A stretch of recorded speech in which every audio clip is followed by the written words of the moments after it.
Yesterday, the Reserve Bank admitted that our productivity was even worse than it thought, which is one reason Australians are getting poorer, measured by disposable income. The Prime Minister today said he'll tackle this after 3 years. We certainly need to do better on productivity. It's been pretty flat for more than 2 decades now, and that is one of the reasons why we're bringing people together from business, from unions, from civil society to have those discussions. But I checked the agenda of that roundtable next week, and would you believe that only one of the 3 days of talks with hand-picked guests from unions, business and academia, only one day is devoted to talking about how to make us productive, more productive and richer. And 4 of the guests at that table are from the ACTU, which, far from wanting to make us more productive, now wants to use that roundtable to push for a 4-day week with no loss of pay. Fewer hours, same pay, and too bad if bosses will have to pay for more workers. In retail, it might be that there's more people working. That's not a bad thing in terms of more employment. We're not saying to anyone that you close the shop earlier or that you close it on certain days.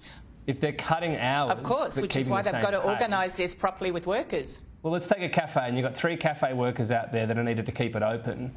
If you're giving them all an extra day off a week, how is that not going to affect the business adversely?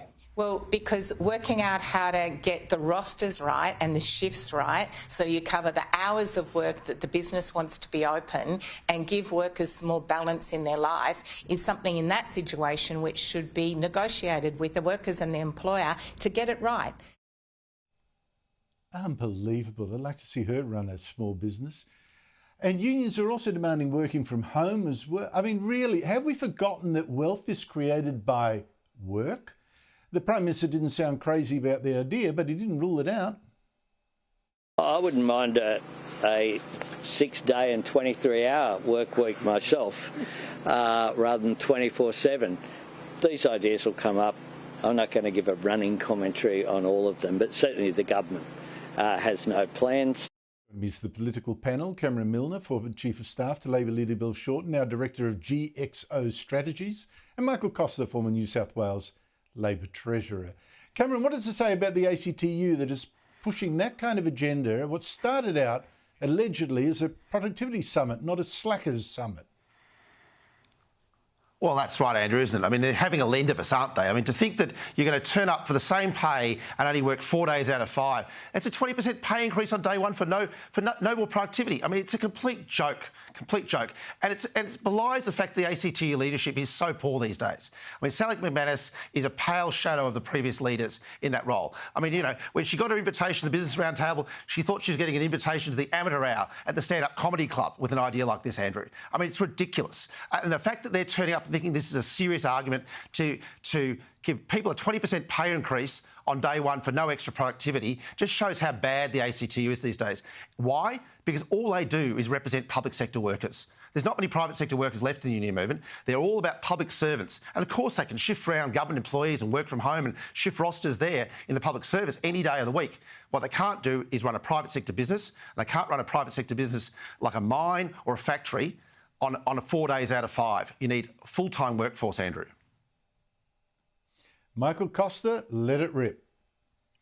Well, Andrew, look, the ACT is a clown show, and I agree with Cameron. But look, it's the government's fault. They've set up a round table, and I don't see the government's agenda. What is the government's agenda? What are they taking? What are they putting on the table?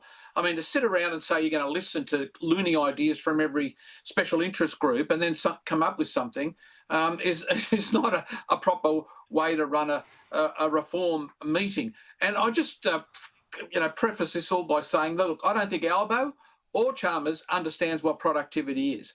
Certainly Albo, he opposed every single one of the Hawke-Keating reforms, privatisation, financial deregulation, the labour market reforms. And as I said last week, I mean, this government doesn't understand that to get productivity up, you've actually got to produce more output with the same inputs. Now, if you're re-regulating the labour market, that's impossible. If you're increasing the cost of inputs like electricity and everything else that we need, that's impossible. If you're destroying capital formation through dumb taxes like the unrealised capital gains, that means you're not going to get capital productivity. They are clueless, Andrew. Nothing will come out of this. It's an absolute farce. The ACTU is a joke. I mean, Bill Kelty, I had my problems with Bill, particularly on union amalgamations, but at least he had his heart in the right place and cooperated with the government to get some reforms. But it's up to the government to come up with those reforms. There is none.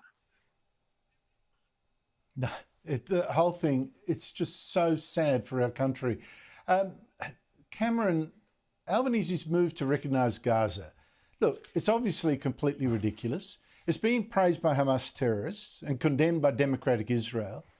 But domestically, is this a winner for him? Well, I think it's a bit like The Voice. I think, he's got out of the blocks early. He looks like he's, doing something about poor, starving children in Gaza. I might say 1.5 million of them existed in 2021 when the UN were handing out daily food packages under the Hamas leadership in Gaza. Let's put those facts aside. So I think he's on the right side of the PR spin and the weaponisation of what we're seeing on our TVs that Hamas has done. But hasn't he fallen for it? Hook, line and sinker.